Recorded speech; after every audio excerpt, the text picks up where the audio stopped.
I want you to welcome our next presenter, someone who many of you may know due to her leadership role in Simcoe and Muskoka. Stephanie Hobbs is a 30-year veteran in the literacy and essential skills field in various capacities, from volunteer to executive director. She also has 16 years experience in the retail sales and service sector, both as staff and management. Stephanie has a clear understanding of the positive impact core skills upgrading can have on a company's bottom line. And as the executive director of the Simcoe Muskoka Literacy Network, she facilitates literacy and service planning and coordination with adult upgrading and employment service providers and community partners. Will you please join me in welcoming Stephanie Hobbs? Thanks, and hello everybody. I hope everyone can hear me all right. I'm glad to be here today. It's actually the first time I've actually done a presentation online, so this will be first for me. So I just wanted to have you think back to what the previous speakers have talked about, particularly Eric, where he was mentioning that 50% of all employees will need upgrading by 2025, particularly looking at those soft skills. And I just wanted to say that we're going to talk about how upgrading core skills of new and existing employees can help employers find the right talent, help their teams achieve their potential, and maintain employee engagement. And I have been working in literacy and essential skills for quite a long time. A lot of times we use different terms, core skills, foundational skills. It's difficult to find something that everybody understands, so I may mix some of those together. I also want to look at some opportunities that we can all work together to help employers, so we'll be looking at some of those at the end. In surveys, many employers complain that many candidates or new hires have lack of soft skills such as communications, problem solving, task management, reliability, and self-direction. We talked a little briefly at the beginning with Eric that communications have become really important, particularly written communication. Emails used a lot more now, and oral communication is also becoming more important as a lot of people are doing some job interviewing and screening online with people directly. And more meetings are being held online as well, including meetings where employees are having to collaborate with each other. Employers say that they have difficulty finding the right talent. I'm sure you've heard that from everybody at one point or another that you work for. And I started to look at, I have some questions about that. And my first question is, are they missing good candidates? And my first thing is, how do they recruit? So a lot of the smaller and middle-sized employers, or SMEs, they often lack HR professionals, and they need to that's needed to support the recruitment of highly skilled workers, or for retraining and upskilling existing employees. A lot of times they rely on the more informal ways of recruiting, such as getting referrals from other employees, looking at job search websites, and their own personal networks. And this can prevent more barriers to women and diverse employees. And there's also some evidence that the SMEs are less likely to hire and accommodate persons with disabilities. I'm suggesting that perhaps using a more formal posting and sending it out more widely might give them more choice and to find the best candidates.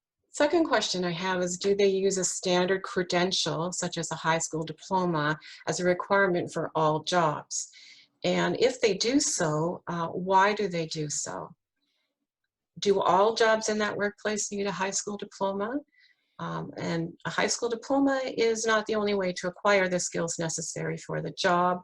There's equivalencies, such as the GED, or now there's the ACE program at the community colleges. Getting preparation for the GED and going through the ACE program is part of the upgrading programs mandate that we have in Ontario. There's also other ways of learning the skills that they need. There's self-education, there's experience through life, and also if they've gone in through any skills upgrading that may also benefit them. And they could be really good candidates, but they're screened out because they don't have that piece of paper. The other thing people need to remember is that not everyone who has a high school diploma actually has all the skills that they were supposed to get in high school, and they may not have the skills needed for the job. If you have a high school diploma that's 10 years or more older, chances are some of your skills are out of date anyway. Another question I have is, do they specify in job postings and interviews clearly the types of the skills or tasks that the job entails at their workplace? Sometimes if they don't particularly list all the skills, you're going to have an employee that might be hired and not really understand what's going on in parts of the job.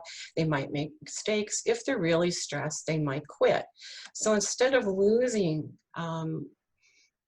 these employees, it might be more effective to link them to training.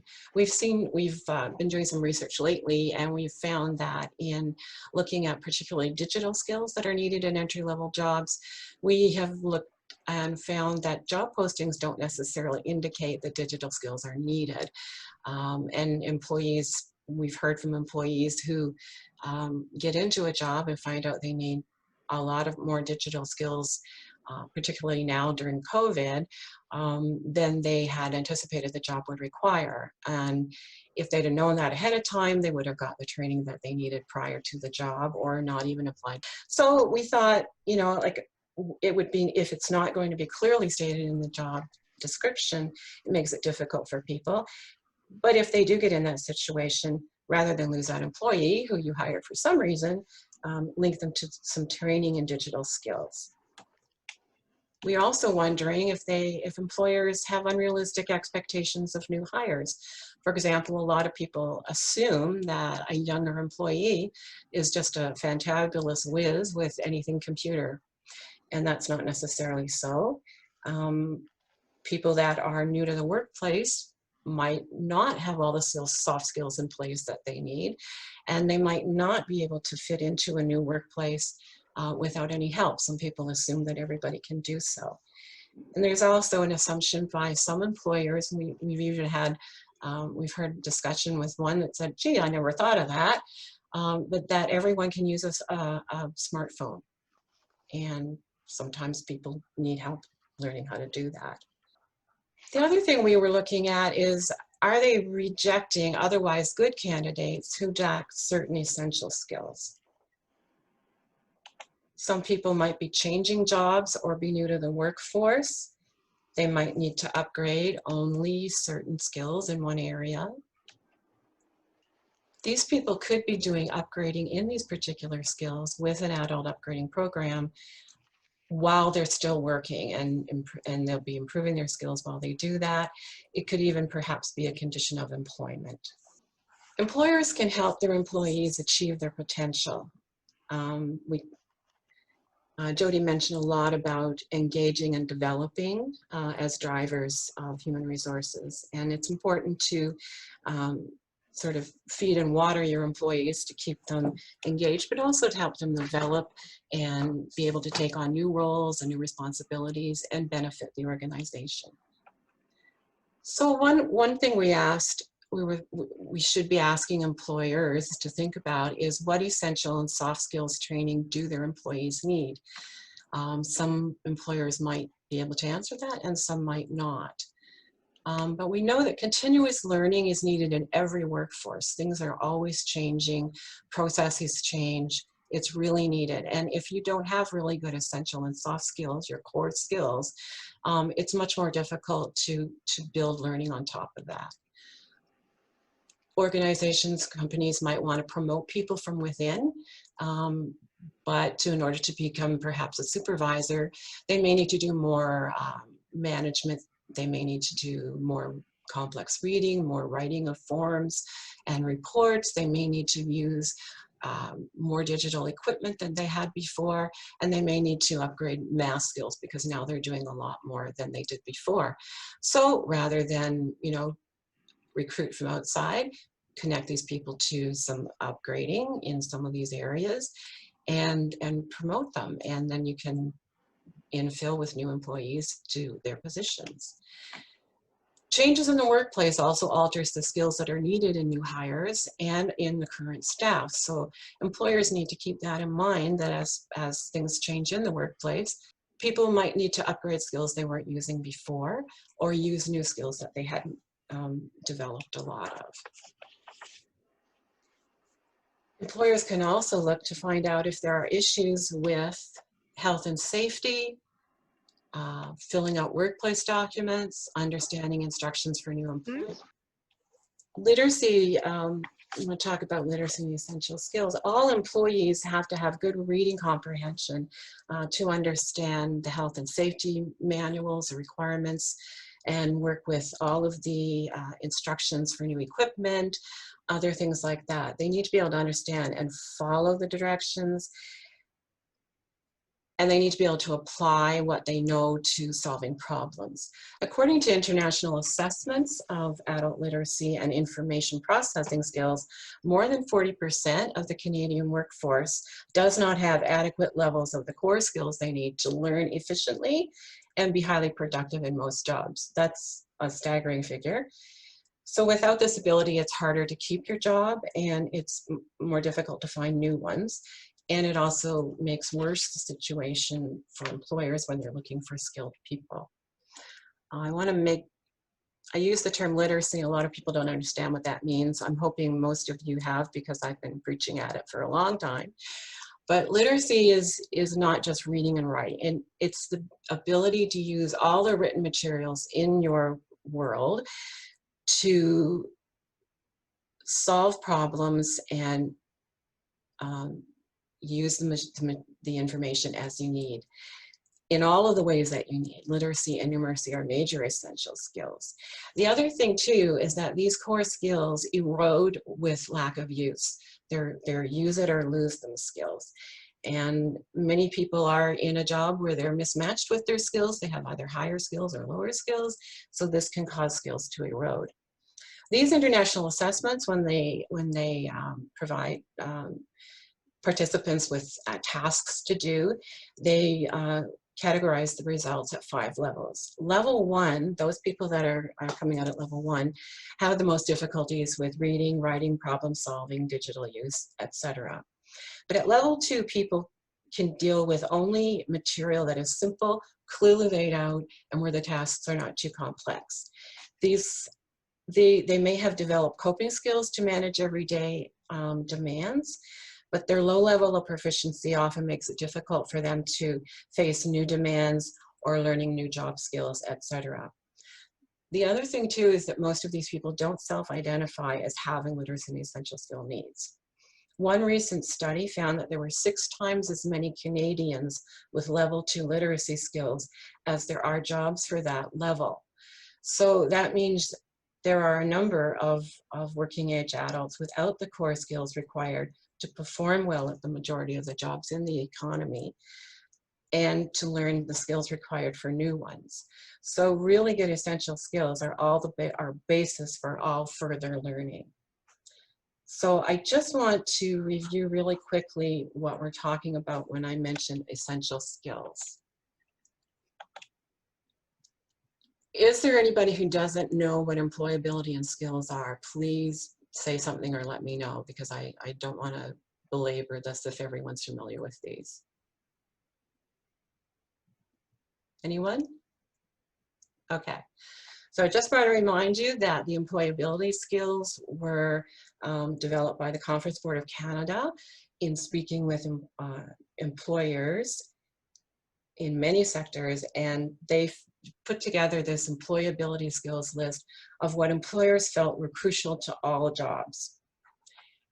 The federal government spoke to employees and were looking for what are the skills used, what are the common skills used throughout many, many types of jobs in many sectors, And they put this list together as really crucial to most jobs and call them essential skills. They're needed in almost every job. So as you can see, as you know, there is alignment between those.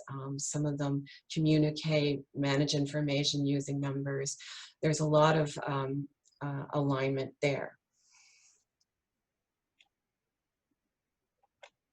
So now I want to link those with essential jobs, essential skills needed for the job with what are the competencies that are taught in the adult upgrading programs. We use the term the Ontario Adult Literacy Curriculum Framework. It's the ministry term for it. And this is what is used in the Employment Ontario upgrading programs. So the competencies are find and use information, communicate ideas and information, understand and use numbers, use digital technology, manage learning, and engage with others. So you can see that these include the top 10 skills referenced by Eric earlier in the morning, and it addresses those essential and employability skills. And these skills can be upgraded through regular programming over a wide variety of competencies, or they can be upgraded through targeted modules looking at specific areas. Why would an employer want to help his employees or her employees improve their essential skills? What are some of the reasons? If they see them as potential for some promotion, or seeing within the organization if they need to upgrade their basic requirements to fulfill a potential position. Sure, that's a good one. And I see to create a more effective workforce, learning is good for everyone, absolutely. And also to being able to draw on a larger pool of local candidates. Good. Those are all really good answers. And I also want to point out, and you can mention this if you want to with your employers, that investments in upskilling yield good return on investment. There are a number of studies and reports that have been, and testimonials that have been put in various magazines and reports for business over many years, attesting to the benefits of investing in upskilling for the workforce, whether it's core skills or additional training skills. I just want to reference one particular recent study, fairly recent study, that the federal government did between 2010 and 2014. It was a large-scale randomized study to measure the impacts and return on investment from literacy and essential skills upgrading. The training, core training. It's often difficult to actually measure these results. There are more than 100 firms and 1,500 workers participating in 8 provinces.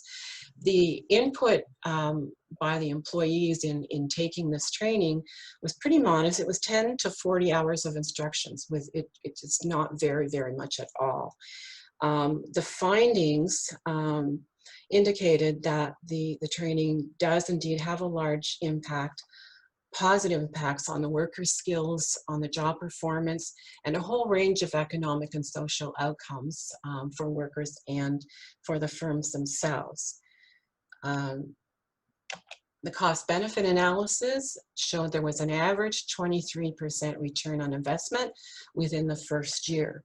In 2 years, they followed up for 2 years and measured the skills gained by these workers, and it increased each year for the next 2 years. So once they have those foundation skills solidly in place, they just learn leaps and bounds. Their skills increase very rapidly. Also, I noticed that Ashley has mentioned employee engagement, and that's a good point I'm going to talk about in a few minutes too. It does help keep them engaged. The other findings from this showed that there was increased productivity and reduced hiring costs to the employers. There were increased customer satisfaction, always a good thing, reductions in error rates and productivity and gains in productivity. So therefore there was cost savings for the employer. modest investment of workers' time, modest investment, because this was done on the workers' time. And they had 23% return on investment. So anyone who says it's not worth that, it really is. And that's the reference to the credible test of workplace literacy and essential skills. That's the source for this particular project. So engagement and retention, employers can improve the retention of their retention of employees. Why do employees leave? I'm asking you, but why do employees leave either your own workplace, or what have employers told you? What are they finding? You can put that in the chat or just unmute yourself and throw it out. Culture, lack of engagement, recognition, or lack thereof. Anything else? Lack of opportunity for growth, low pay, lack of training. So they don't feel supported or appreciated. I'm just going in with some of the things I had. That, in addition to what everybody has put in, poor management's another one. I'm just reading the chat here. Maybe they didn't understand the scope of the job and find they can't do some tasks. Didn't feel they could grow in the company. Couldn't adjust to new systems or equipment's another one we've heard. And some of that all has to do with a bit of poor management. So not feeling supported or appreciated, I'm wondering, how is the onboarding done from the beginning? We heard a lot about the importance of onboarding in our previous speaker, from Jody. And, you know, are they just simply left to read a manual? Do they watch a video, particularly now over COVID? Do they send them a video to watch about, you know, learning about the company, or learning, you know, more about their job? Or do they have somebody mentor them and really, you know, show them around, get them finding out where some areas might be that they might need some development? They don't know exactly what job is entailed. Maybe they find they can't do some things. We learned that particularly, as I mentioned before, in the digital skills, but like, oh, I didn't know I had to do this. This is not part of the same type of job I had before. Some workplaces are different from others. But these people were hired for some reason. So if there's something that they need to learn, connect them with training, and they can train while they're working, and thereby you keep a good employee that you hired for some reason in the first place. They didn't feel they could grow in the company. A lot of employees welcome some challenges. They like to change roles. But they might need to update particular skills to move and grow in the company. Maybe they couldn't adjust to new systems or equipment. Potentially, it could be they were lacking those essential skills they needed to be able to learn and grow using the new systems that have been put in place, or new equipment. You see that a lot with particularly computerization and automation in the workplace. So I just want to go back to the fact that investments in upskilling yield really good ROI. And again, if I'm given really good onboarding, I'm feeling supported. If I find I'm hitting something that, oh, this is new to me, I don't know how to do this, am I encouraged to speak up and say, you know, I need a little bit of training on this. It can be maybe another employee, or maybe there are essential skills that they need to develop that will help them all across their job. And a lot of employers think, oh, well, no, my people are all really good. They're literate. They have all the skills they need. But as I mentioned earlier, it's not so. People may not, and there might be a benefit to some company-wide upgrading in certain areas. So I just wanted to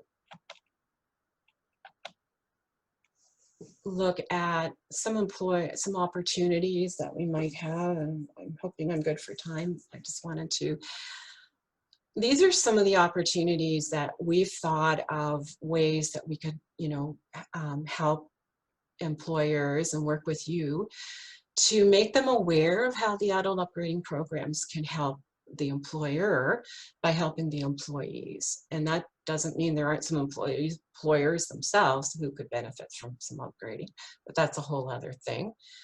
So we're hoping that those of you who work with employers can mention, you know, this whole business of keeping their employees well trained as a really good foundation of their business, and that, you know, we can connect them with the adult upgrading programs. And again, there's also potential to work with particular sectors, to work with chambers of commerce, employment service providers, to develop and deliver sector-specific upgrading, say that a lot, quickly, online for employees, particularly during COVID. It would be really nice to have a face-to-face setting, but putting something together in some area, particularly for a number of employers. It doesn't always have to be just one one company, but we could put something together, say around, oh, I don't know, customer service, because there's a lot of companies that use customer service, or something around retail or anything like that. So there's an opportunity to put things like that together. Rob North has put in, employers and managers should also consider how they're communicating with new hires and people changing roles. Plain language documents, explaining acronyms that they may not have encountered, etc. Excellent, excellent point. When we were looking at the issues that people might have, there might be health and safety, learning management, filling out forms, like, is it the employees or is it the documents? A lot of times some training could be of benefit for the employers in learning how to, you know, use the documents, put them together in clear language. And I'm going to shamefully promote our services in training clear language, and we also help develop and plain language forms, and we can look at documents that you already have and sort of make some suggestions as to might make them more clear. It particularly benefits those who do have low skills levels and may not really realize it or don't want to identify that. I would also like to recommend that when you're working with employers and you're helping them put job postings together, be more detailed, give some more details. We read in our research some job postings that, honestly, if I were a job seeker, I would have to do a lot of research to really find out what that job entailed and what it was all about. Some of them were so vague, and one mentioned that inventory was going to be part of the job. Well, how is the inventory done? What are some of the main tasks of that job? What are the skill requirements of that particular workplace? Or at least list the most important essential skills that are needed, so job seekers have a really good understanding of what they're getting into. If it's not clear in the job posting, in the interviewing, it certainly should be clear in some of the interview questions, asking them, when was the last time you did this? How do you, is this something you can do? We would really, I was also thinking work integrated learning. There's co-op programs in place for a lot of students in the formal education field, but it's a lot more difficult to find good opportunities for this type of thing with the upgrading students. These are adults, and a lot of them have work experience, but a lot of people maybe have been out of the workforce for a while, or they might be changing jobs, and it would be a really good opportunity to put together something for a type of co-op program with the upgrading students. We were also thinking that helping employers look at transferable skills of each of their employees when they want to move people to different jobs within the organization, and maybe look at these when they're doing appraisals. We thought it would be really useful to help them move the right people into the right jobs, or promote the right people to the right promotions. These are things that we've been musing and thinking about, and I'd be interested in your comments and any other ways that the upgrading programs and employment services, chambers of commerce, Ontario Works folks could work together with employers. Are there any more comments or suggestions? You can just unmute yourself and talk, or you can put them in the chat. How much is too much detail on a posting? I'm not 100% sure. I don't make a lot of job postings except just in my own organization, and we have a fairly I think ours is fairly detailed. My colleague Sherry might be able to say, because she answered one of our postings. I know they can get too complex. What do you guys think? How much detail is too much detail? Your suggestions are great. It's a matter of educating our employers. I know it's difficult for some employers to want to take time out to do this. How do you approach the time commitment concerns on upgrading employers and employees? The time commitment concerns, I know in some workforces or workplaces, it really depends on what is needed by the individual employees. In some workplaces, the employees are asked to do this on their own time. In other workplaces, they give a certain number of work hours are allowed for the employee to do the upgrading. Sometimes there's a split, and I'm losing the chat here. It is a time commitment, absolutely, but there is a good return investment on the time. It's a benefit for the employee. It's also a benefit for the employers, and I know a lot of small employers are struggling, and this is the last thing on their mind. But sometimes you have to take that time and make that investment for good benefits in the long run. I'm just going to speak for a quick minute, Steph. I think that that every time you're posting a new job, putting a new job posting together, or you realize you have a new job posting, it's the opportunity that you have to review it and then maybe look at any issues that came up with the past employee around those ideas and integrate them into your new posting. So if you didn't specifically mention a digital skill that's needed, then maybe that's something you need to really look at putting in the posting. Great, thanks. And thanks for all your comments in the chat. The biggest concern, we need time away from doing the training. And there are ways that we can develop that. Now, I'm just conscious of time, so I'm going to wrap up. I'm just going to leave these things with you to percolate.